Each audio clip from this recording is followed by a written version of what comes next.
419 by Design. Recently, the 419 by Design crew got to head up to Detroit and visit Third Man Records and the Third Man Records pressing plant.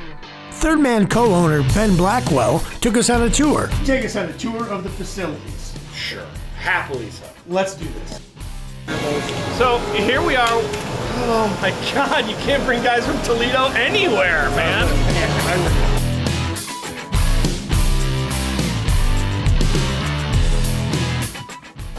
First up, the 45 record pressing machine. First, the worker places a portion of vinyl called a puck onto the machine. A few minutes later, it comes out as a record. Then onto the trimming machine.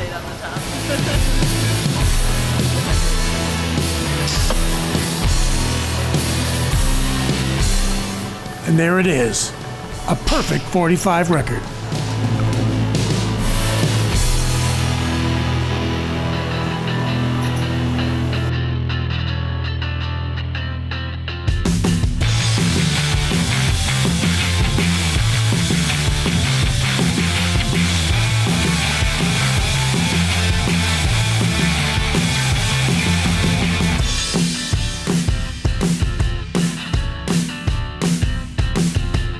After exploring the rest of the Third Man Records pressing plant, our last stop was the quality control department.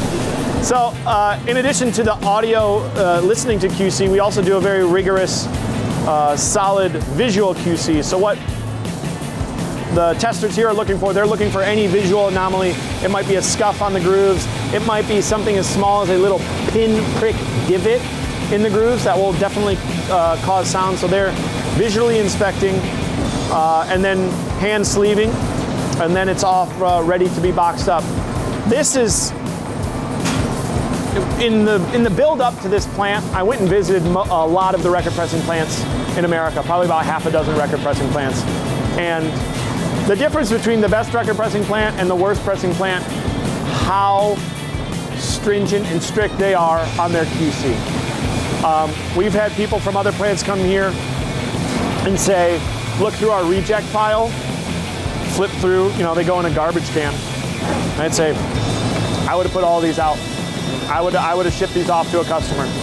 And for certain plants, that's okay, depending on what your customer is expecting and what you need to turn around and what larger obligations you're trying to fill. But for us, it's really, really trying to be quality is the main concern here. And Ben explained that samples of all the vinyl are listened to by human beings and then hand inspected by humans as well. I like that attention to detail has been paid to everything. Yeah. Well, it's a good thing too about having the manual presses is we could theoretically have all automatic presses in here, and it would take half as many people to run them. But we had the idea that we wanted to be able to provide jobs in the area, and a lot of these people here are artists and musicians themselves. We starting minimum wage $15 an hour, full benefits, paternity leave and maternity leave. This isn't stuff that people who are used to working dead-end bar or restaurant or record store jobs, this isn't stuff that those folks are used to. Right. So it's really, it feels good being able to provide that. Then Ben gave us a rundown of the history of Third Man Records. We also wanted to know, hey, what's up with the black and yellow color scheme? Nice meeting you too. Why the black and yellow? Black and yellow. So, Third Man, the name goes back to Jack White. He started his own upholstery shop in Detroit in 1996 or 97 called Third Man Upholstery. Now, everything in his upholstery shop was yellow and black. He had a big yellow cutting table. It had an old stock yellow Ford Econoline van that he did the deliveries in. I worked at Third Man Upholstery, so I can attest to this. This isn't just some lore being made up.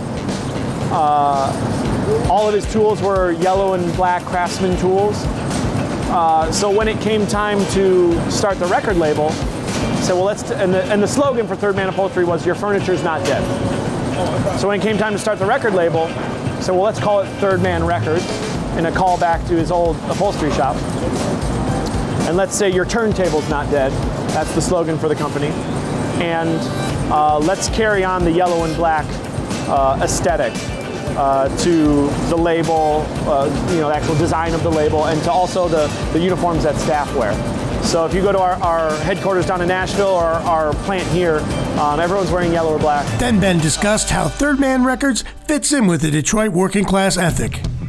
It's definitely that kind of, everyone just assumes everyone in Detroit works in a car factory. Yeah, that's exactly right. But there's so much more kind of ancillary blue collar work of people working in small little shops who are doing building furniture, upholstering furniture, tool and die stuff. Like that's still what drives so much of this town, so much of the manufacturing and industry. Yeah, it enhances the community but it also is part of it without trying to overshadow it or like undermine it or steal from it. It just blends in. You're very cautious about being seen as an interloper or a carpetbagger or whatever. Like people can sniff out a fake and sniff out insincerity. Well, the best part is that the neighborhood we're in right now, the Cass Corridor in Detroit, I think it's 0.4 miles down the road is where the White Stripes played their first show. A mile down the road is where Jack White went to high school. We've been in this neighborhood for 20 years. There's plenty of reasons why we're here. We could build a pressing plant anywhere, really. But it was a commitment to the arts and arts community and the history of that community here in the center of Detroit.